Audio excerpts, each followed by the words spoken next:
قرآن پاک میں اللہ تعالیٰ نے فرمایا ہے کہ الذین ینقضون عہد اللہ من بعد میثاقہ ویقطعون ما امر اللہ بہ ان یوصل ویفسدون فی الارض اولئک هم الخاسرون، کہ وہ لوگ جو اپنے وعدے کو توڑتے ہیں، اس وعدے کو کہ جسے اللہ تعالیٰ نے جوڑنے کا حکم دیا، یا جن باتوں کو اللہ تعالیٰ نے جوڑنے کا حکم دیا، الذین وہ لوگ ینقضون جو توڑتے ہیں عہد اللہ ہے اللہ کا وعدہ، اللہ سے کیا گیا وعدہ، من بعد میثاقہ اس کے بعد کہ اس کے ساتھ ایک میثاق ہوا، وعدہ ہوا، ایک عہد نامہ ہوا، ایک اقرار ہوا، ایک ایگریمنٹ ہوا، وَيَقْطَعُونَ اور کاٹتے ہیں ما امر اللہ بہ ان یوصل جس کو اللہ نے جوڑنے کا حکم دیا ہے، جسے اللہ نے جوڑنے کا حکم دیا ہے وہ اسے کاٹتے ہیں، وَيُفْسِدُونَ فِي الْأَرْضِ اور زمین میں فساد کرتے ہیں، اولئک هم الخاسرون یہ خسارے والے لوگ ہیں۔ آپ اندازہ کریں کہ یہاں جس وعدے کی بات کی گئی ہے وہ کون سا وعدہ ہے؟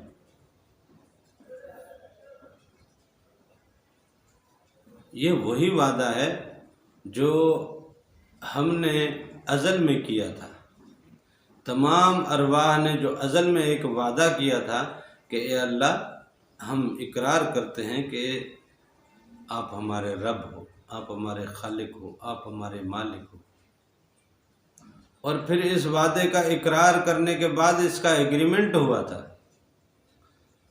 وہ جو قالوا بلا والا وعدہ ہے، الست بربکم کیا میں تمہارا رب نہیں ہوں؟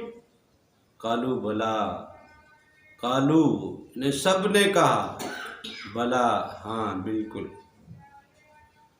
تو یہاں بھی اسی وعدے کی طرف اشارہ ہے، اللہ تعالیٰ نے کہا کہ یاد کرو اپنے اس وعدے کو، مت اپنے وعدے سے مکرو نہیں، اگر اپنے وعدے سے مکر گئے تو بڑے خسارے میں پڑ جاؤ گے۔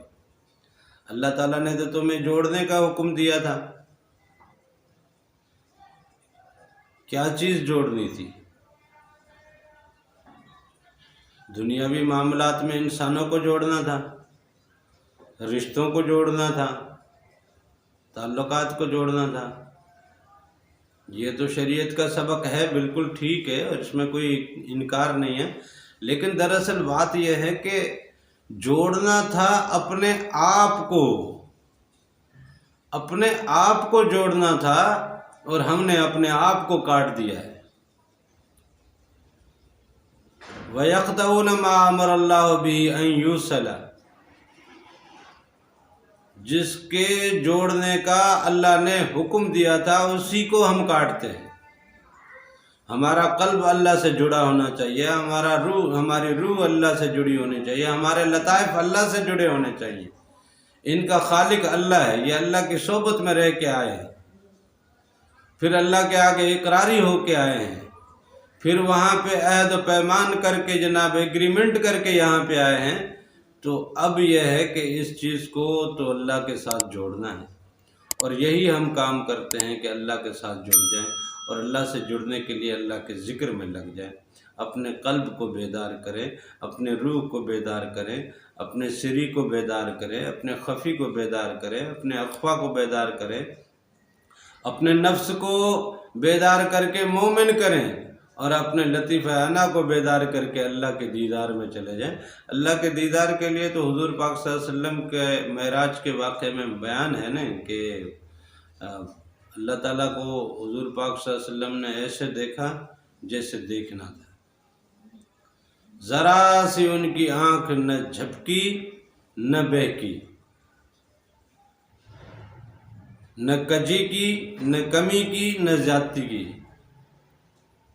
دیکھا اس انداز سے جیسے دیکھنا تھا، اور دیکھا بھی اتنا دیکھنا تھا جتنا ادب کا مقام تھا۔ تو اللہ کو جب دیکھا حضور کریم صلی اللہ علیہ وسلم نے، تو اللہ کو دیکھنا حضور پاک صلی اللہ علیہ وسلم کی سنت بن گئی نا۔ تو ایک امتی کے لیے لازم ہے کہ وہ حضور نبی کریم صلی اللہ علیہ وسلم کی سنت پہ پیروکار رہیں۔ سنت پہ پیروکار رہنے کے لیے وہی عمل جو حضور نبی کریم صلی اللہ علیہ وسلم نے کیا، یا وہ عمل جو حضور پاک صلی اللہ علیہ وسلم سے ہوا، وہ عمل ہم سے بھی ہو۔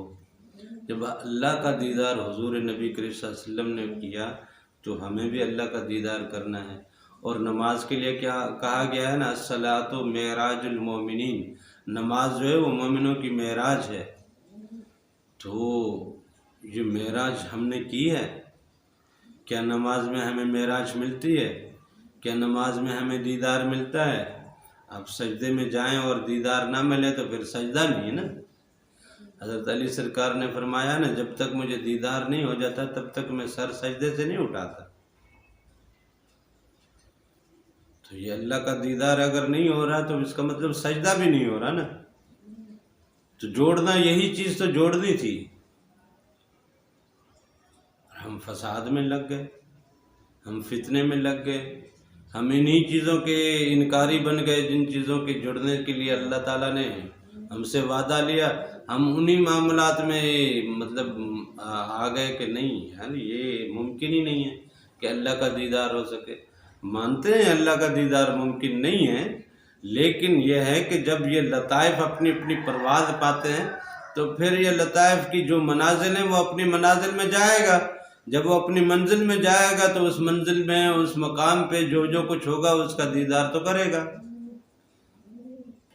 تو لہذا لطائف کی بیداری سے، باطنی آنکھ سے، اپنی بصیرت سے اللہ تعالیٰ کا دیدار ہوتا ہے، اللہ تعالیٰ کے انوار کا دیدار ہوتا ہے، اللہ تعالیٰ کی نشانیوں اور آیات کا دیدار ہوتا ہے۔ اللہ تعالیٰ یعنی یہ بھی اللہ، یہ نشانی ہے نا۔ مثال کے طور پہ آپ نے اگر نور دیکھا ہے تو اللہ تعالیٰ تو نور ہے، تو اگر آپ نے نور دیکھا ہے تو یہ نور اللہ کا ہے، تو مطلب اللہ کو ہی دیکھا ہے نا، یہ اللہ کی نشانی دیکھی ہے نا۔ بھئی آپ نے کسی کو دیکھا ہے نا، آپ نے دیکھا ہے تو بتاؤ نشانی بتاؤ۔ اب نشانیاں بتائیں گے تو نشانیوں کو دیکھنا بھی تو اس کو دیکھنا ہے نا، اس کو دیکھیں گے تو اس کی نشانیاں یاد رہیں گی نا، کہ ہاں اس کو دیکھا، یہ نشانی ہے، یہ نشانی ہے، یہ نشانی ہے، یہ نشانی ہے، مختلف نشانیاں دیں گے نا۔ تو لہذا اللہ کا دیدار کرنا، اللہ کے ساتھ ملاقات کرنا، اللہ کے ساتھ جڑنا، یہی اصل میں کام تھا۔ اسی چیز کا وعدہ کر کے آئے تھے اور اسی چیز کو ہم کاٹ کے بیٹھے ہیں، اس چیز سے ہم دور ہو کے بیٹھے ہیں۔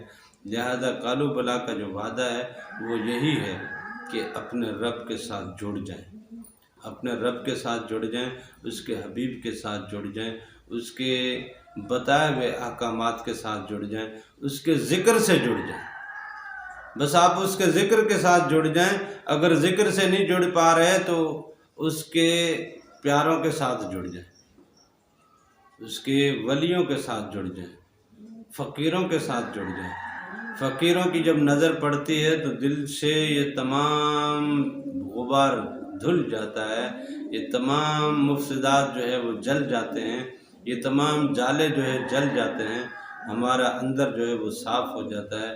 ان کی محفل میں بیٹھنے کا فیض اتنا ہے کہ ہمارے اندر نور اترنا شروع ہو جاتا ہے۔ آپ نارملی کہیں پہ بھی جائیں نا، درس کی محفل ہو رہی ہے، درس قرآن کی محفل ہو رہی ہے، حضور نبی کریم صلی اللہ علیہ وسلم کی حوالے سے کوئی محفل ہو رہی ہے، جہاں آقا دو جہاں صلی اللہ علیہ وسلم کی سیرت پہ گفتگو ہو رہی ہے، ان کے افکار پہ گفتگو ہو رہی ہے، حضور نبی کریم صلی اللہ علیہ وسلم کے ذکر کی محفل ہو رہی ہے، اللہ تعالیٰ کے ذکر کی محفل ہو رہی ہے، اللہ تعالیٰ کے انعامات کی محفل ہو رہی ہے، اللہ تعالیٰ کے احسانات کی محفل ہو رہی ہے، ایسی محفل میں جب آپ بیٹھتے ہیں، جب جاتے ہیں تو آپ کے اوپر ایک ایسی کیفیت طاری ہوتی ہے جس سے نیکیوں کا غلبہ بڑھتا ہے۔ تو وہ جو کیفیت طاری ہوتی ہے، بیسیکلی وہ کیفیت یہی ہے کہ وہ داغ دھل رہے ہیں، وہ گرد جو ہے وہاں سے صاف ہو رہی ہے، وہ جالے جل رہے ہیں، تو یہ کیفیت پیدا ہو رہی ہے۔ تو لہذا اللہ کے ولیوں اور فقیروں کی محفل میں بیٹھنے سے یہ کیفیت طاری ہوتی ہے اور یہ جالے جلتے ہیں۔ لہذا آپ جڑیں، اللہ والوں سے جڑیں، اللہ کے فقیروں سے جڑیں، اللہ کے ولیوں سے جڑیں، جو آپ کے دلوں کو اللہ سے جوڑ دے، جو آپ کی روح کو اللہ سے جوڑ دے، جو آپ کے باطن کو اللہ سے جوڑ دے، اسی چیز کو جوڑنا تھا، اس کو کاٹنا نہیں ہے، اس کو جوڑنا ہے۔ یہ وعدہ تو اپنا وفا کرنا پڑے گا۔ نارمل زندگی میں کوئی آپ سے وعدہ خلافی کر دے، آپ کو کتنی تکلیف ہوتی ہے۔ ایک ایک سے شکایت کرتے رہتے ہیں کہ فلاں نے یہ کہا تھا لیکن یہ کیا نہیں، فلاں نے یہ بولا تھا لیکن وہ اس نے پورا نہیں کیا، فلاں نے اس بات کا مجھ سے وعدہ کیا تھا لیکن اب اس نے پورا نہیں کیا۔ اس طرح کے بہت سارے معاملات ہم جناب ایک ایک سے جا کے شکایتیں کرتے رہتے ہیں کہ یہ ہوا، یہ ہوا، یہ ہوا، ایسا کیا، ویسا کیا۔ کتنی شکایتیں کرتے ہیں۔ کوئی ایک وعدہ اگر ہم سے خلافی کر جائے تو ہم اللہ کے ساتھ جو وعدہ خلافی کر کے بیٹھے ہیں اس کا کیا ہوگا؟ لہٰذا وعدہ تو وفا کرنا پڑے گا۔ جو وعدہ وہاں کیا تھا نا، جو وہ وعدہ وہاں جو کیا تھا نا وعدہ، وہ وعدہ تو وفا کرنا پڑے گا۔ اور اس وعدے کو وفا کیے بغیر کوئی چارہ نہیں ہے، اس کے بغیر پھر خسارہ ہی خسارہ ہے۔ لہٰذا اپنا وعدہ یاد رکھیں اور اپنا وعدہ پورا کریں، تبھی جا کے آپ خسارے سے بچیں گے۔